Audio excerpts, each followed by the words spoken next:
Looks good, don't you think? What is up, everyone? Welcome to 5 Things We Learned from Gameweek 2. My name is Ryan, and welcome to the Football Chatbox. You would have seen a tiny clip of me attempting to sell Salah, and we're going to be discussing about that. So let's get straight into the video.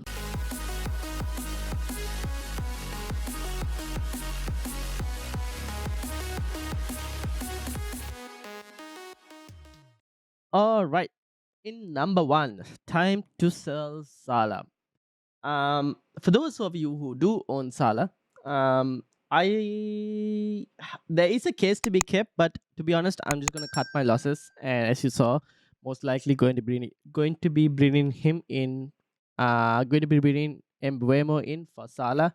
I don't think it worked out. Obviously, when you go against the template and you go with a pick like Salah, it can go two ways, and I think it's fair to say it kind of backfired. It didn't go well.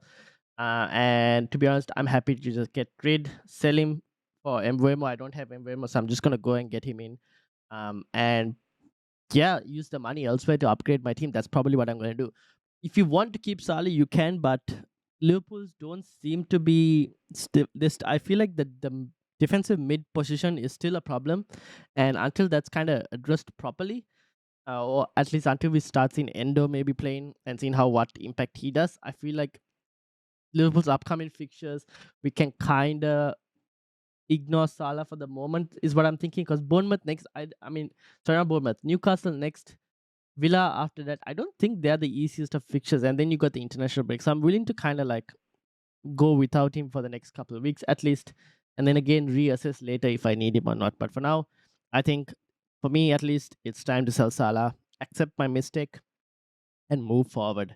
And we are speaking about Embuemo. Let's go into number 2, form and fixtures. Now, not this applies to Brentford as a whole. Brentford as a team now look like they've okay. So if you watch my videos before, you would have seen I had Wisa in my in one of my drafts, and I regret that I didn't go. But Brentford as a whole look really good in terms of their form. Wisa is scoring goals. Embuemo is getting penalties. Very lucky to kind of have got 2 penalties already in like the space of 2 game weeks, and a goal at the end as well. When they were down to 10 men. But I think it's kind of worth still noticing that Brentford as a team are looking good. They are scoring goals. Their fixtures upcoming also look pretty decent. They've got, if I'm not mistaken, where is Brentford? They got Crystal Palace next, Bournemouth after that. Newcastle may be a tough one after international, but after that they got Everton and Forest as well. So it's not a bad set of fixtures for Brentford as a whole. I think defensive wise they might do well. Rico Henry is still a pretty good shout, to be honest, for a defensive option if you wanted. Midfield, Embuemo on penalties, which is brilliant, and you want something like that. Up front, got Joe Pedro, and if you're wondering whether you want to move him out and you're looking for a striker, I think Visa kind of solves that issue as well. So for people looking at like different spots, you can look at 3 different Brentford players. You could even make a case for doubling up on Brentford because their fixtures are pretty good as well. So in the next 5, at least they got 4 really good fixtures. So I'm looking to get most likely Embuemo in, and then obviously, do I get Visa? Probably not, but we'll talk about it in a couple other situations as well. But yeah, Brentford looking really good, good fixtures. I think it's worth getting on that bandwagon. Let's move into number 3, points galore with a touch of rotation. And who does this refer to? Brighton. Now, Brighton, I mean, XG monsters, scoring goals like crazy. Like, I do admit I got the Mitoma thing wrong. When people were asking on the deadline stream who to start between Pedro and Mitoma, I went and said Pedro, mainly because of the fact that Pedro had pens. I kind of thought, okay, that kind of leans towards Pedro's advantage. Now, he obviously didn't start, didn't expect it to happen like that because, I mean, Game Week 1 kind of paid off. Game Week 2, it backfired. And kind of backfired a bit big. So I'm a bit. I hold my hands up. I made that wrong. I made that as a wrong call over there. But overall, it's just points everywhere in Brighton. And if you're lucky, you get points. Like if you get the player who's going to start, you're going to get points most likely. There will be rotation though. It's not now. Mitoma started obviously, but in a couple of weeks they'll start Europe, and there could be rotation there. Now this is where I'm thinking Estupinen. Do you even think of selling Estupinen if you have him? I think there's probably a case to be made to see if you can bench Estupinen during the slightly tougher games, um, and play him during the other ones without having to sell him. He does rotate well with a few other players as well. So, like a 4.5 defender, you can probably play a 4.5 in Udogi maybe, and start Estupinen in the other games that are easier. That's a case to be made because I think Estupinen just offers so much value at that 5 million bracket that I don't see that many defenders offering. Mitoma, really good option. Um, but he also does have competition somewhat. So we'll have to wait and see. European fixtures start after game week 5, right? Right. So we'll see who they get in Europe. What's their draw like? And with Joao Pedro, is it actually time to sell Joao Pedro? I think if you have Salah and you're looking to sell Salah, try and look at your transfers, and there may be a case to be made to keeping Joao Pedro as your third striker. Because if I'm going back to the European thing, because if he doesn't start, let's say, a midweek European fixture, the Premier League fixture, he's most likely going to start. He's still one of Brighton's most expensive signings this season, so I don't think he's just lost his place just like that. He'll probably get rotated because Welbeck is not going to play midweek fixture and main fixture as well. So and Premier League fixture as well. So there is going to be rotation in the two, and if you can kind of time it correctly, you might actually be on the end of some points potentially. So that is something I guess we've learned a bit more in terms of information in where Pedro stands and where Danny Welbeck stands in the striker role. I thought Pedro will occupy the number 10, but it didn't happen.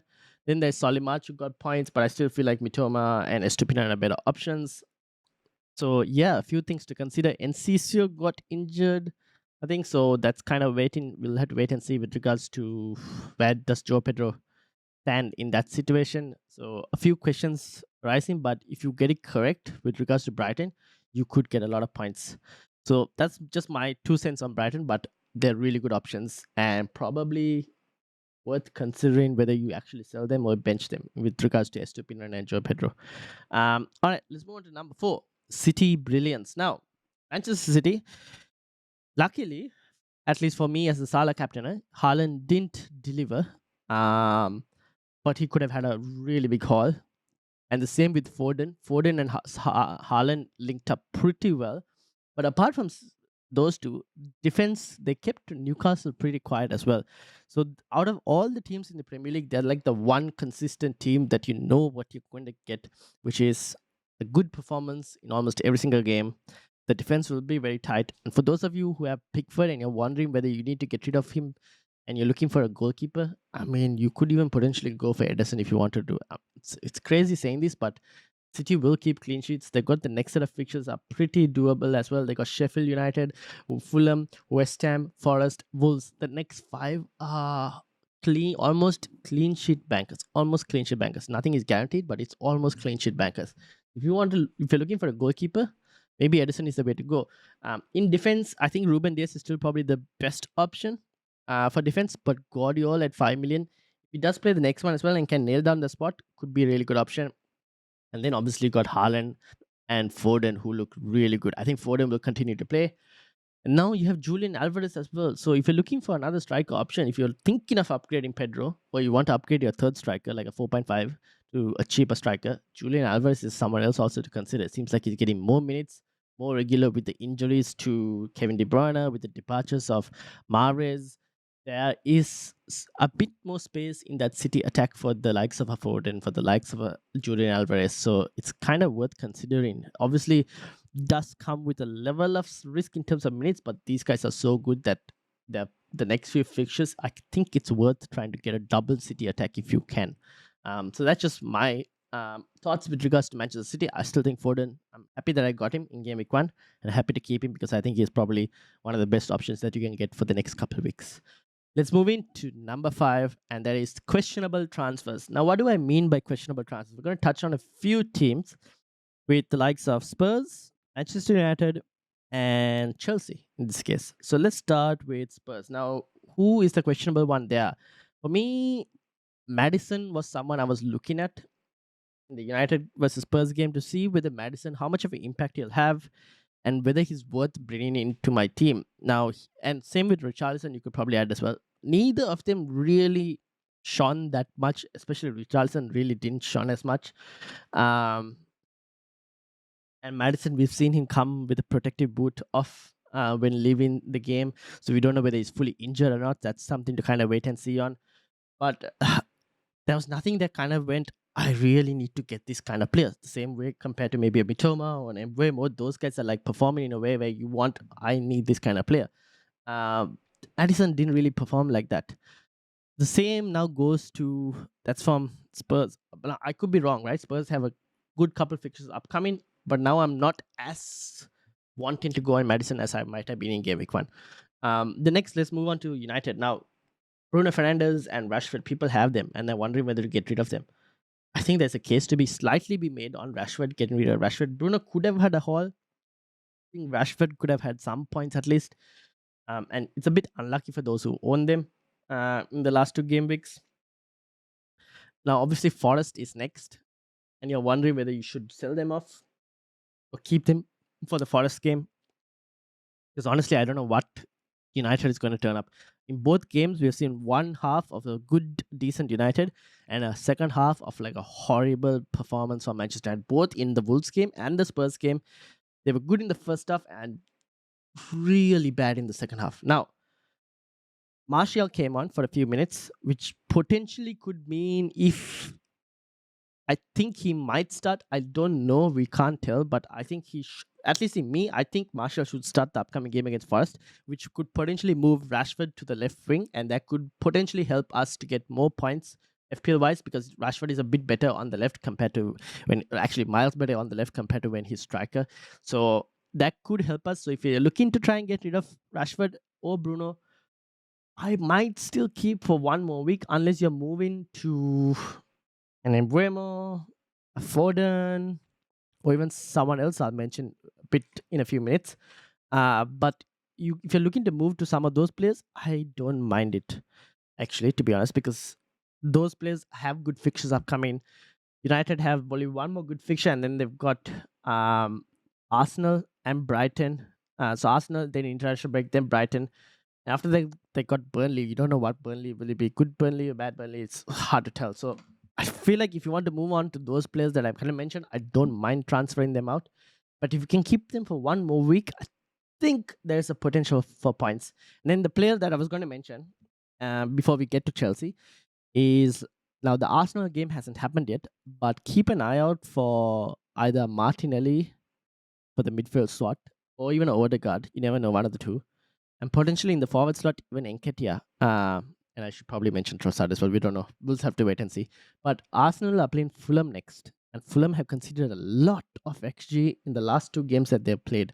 And seem like Arsenal could also take advantage of this the next game. So keep an eye out for the game that they play against Crystal Palace. See if I think if Martinelli does well, I'll probably downgrade Salah to Martinelli and upgrade my Garnacho to an Mbeumo. That's probably what I'll do if Martinelli does well. Maybe Odegaard could make a case as well. So we'll have to wait and see.